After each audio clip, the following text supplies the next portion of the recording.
প্রিয় দর্শক, আসসালামু আলাইকুম। তো দর্শক, যাকে দেখতে পাচ্ছেন তার নাম হচ্ছে ইশারা।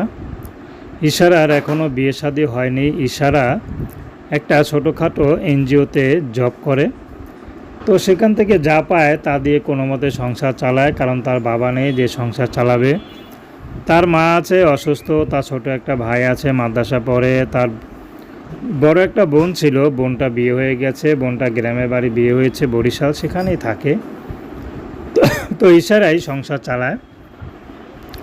তো ইশারা এখন হারারে টের পাচ্ছে, যদি বড় ভাই, বাবা হয়তো নাই, কিন্তু আর যদি বড় ভাই থাকতো তাহলে মাথার উপরে একটা ছায়া থাকতো।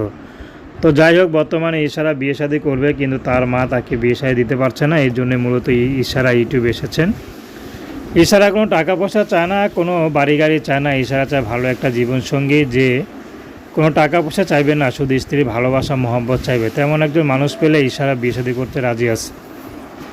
ইশারা যে এনজিওতে কাজ করে, ছোটোখাটো বিভিন্ন এলাকা থেকে বাসাবাড়ি গিয়ে টাকাও তোলে, যারা লোন নেয় তাদের লোনের ব্যবস্থা করে দেয়, এসব করে যা পায় তাদের কোনো মতে চলে।